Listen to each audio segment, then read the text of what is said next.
حضور پاک صلی اللہ تعالیٰ علیہ وسلم کی ناموس کی حفاظت آج کے دور میں تمہارے اوپر بہت بڑی ذمہ داری ہے، اور اللہ کا کروڑا احسان کہ آپ کے اس ہلچل والے شہر میں جہاں لوگوں کو ان تمام مجالس میں شرکت کی زیادہ فرصت نہیں، اکثر لوگ دنیا دار ہیں، لیکن آپ رات کے 2 بجے یہاں پر بیٹھے ہوئے ہیں، ایسا لگتا ہے دن کے 2 بج رہے ہیں۔ یہ گرمی بھی عشق رسول کی ہے۔ میرے عزیزوں، میں اپنا انٹروڈکشن اور اپنا تعارف صرف اس بات سے کراتا ہوں، یا رسول اللہ تیرے عشق کی بدولت مجھے زندگی ملی ہے، تیرے عشق کی بدولت مجھے زندگی ملی ہے، میری بات بن گئی ہے تیری بات کرتے کرتے، میری بات بن گئی ہے تیری بات کرتے کرتے۔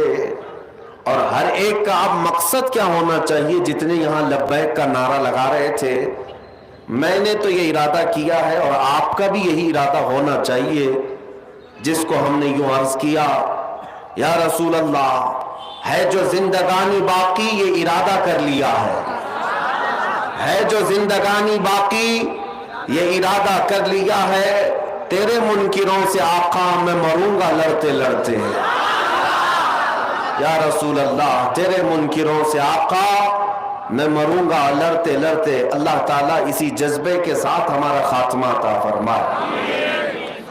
میں آج کی رات میں بہت کچھ عبادات، ریاضات، مجاہدات، وظائف کرنے ہیں، اور میں یہاں پر مختصر کچھ باتیں آپ کے سامنے رکھوں گا، کچھ میسیجز جو ہیں، اس کے بعد پھر ہم جیسے کہ معمول کے مطابق ذکر کی محفل سجائیں گے، اور اس کے بعد انشاءاللہ اللہ کی بارگاہ میں گڑ گڑا کر دعا بھی کریں گے، کیونکہ آج کی رات مغفرت کی رات ہے۔ سب سے پہلے میں شعبان المعظم کے اس نصف کے متعلق عرض کر دوں، بہت لوگ، 2 طرح کے لوگ آج میسیجز میں مصروف تھے، ایک معافی نامہ بھیجنے والے اور دوسرے والے، یہی 2 لوگ آج کنٹینیو بیزی تھے۔ معافی مانگنے والا طبقہ تو اچھا طبقہ تھا کہ کم از کم انہیں احساس تو ہے کہ ہمیں کسی سے معافی طلب کرنی چاہیے، اور دلیل مانگنے والے وہ ایسے کام چور ہیں کہ ان کو عبادت سے کوئی غرض نہیں۔ آج بھی ہم سے آتے ساتھ حیدرآباد میں سب سے پہلا سوال یہی ہوا کہ لوگ یہ پوچھتے ہیں کہ یہ کہاں سے ثابت ہے رات کو آپ جاگتے ہیں، رات کو یہ اس طرح جاگنا کیا ثابت ہے؟ پہلی بات تو یہ ہے کہ ان کی بیٹیوں کی شادی میں، منگنی میں اور مہندی میں جو جاگتے ہیں اس کا ثبوت تو لے آؤ، ڈھول بازے کرتے ہو اس کا ثبوت تو لے آؤ، تمہارے برتھ ڈے پارٹیاں تو 12 کے بعد شروع ہوتی ہیں، اس کا ثبوت تو لے آؤ۔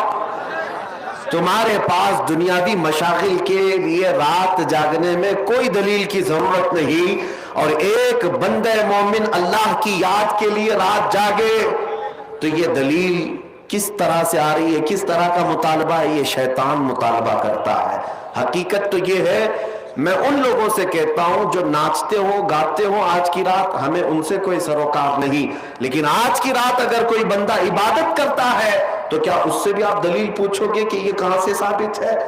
عزیزان گرامی، پہلا جواب تو ہمارا یہی تھا۔ دوسرا جواب یہ ہے، آپ یہ پوچھتے ہیں کیا اس رات کو رسول اللہ نے جاگا تھا؟ نادان، تجھے پتہ نہیں، میرے رسول تو 365 راتیں جاگتے تھے،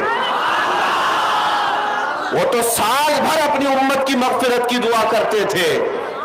آج کی رات کی کیا خصوصیت ہے؟ اور الحمدللہ ہم اسی مسلک سے تعلق رکھتے ہیں جس کے امام نے یہ کہا تھا، اللہ کیا جہنم اب بھی نہ سرد ہوگا، رو رو کے مصطفیٰ نے دریا بہا دیے ہیں۔ نبی پاک صلی اللہ تعالیٰ علیہ وسلم نے جاگا کیوں نہیں؟ جاگا ہے۔ ماں عائشہ صدیقہ رضی اللہ تعالیٰ عنہا کی روایات میں آپ کو بتاتا ہوں، جامع ترمذی کی حدیث ہے اور مشکات ہی احادیث ہے، وہ میں پہلے آپ کے سامنے عرض کر رہا ہوں۔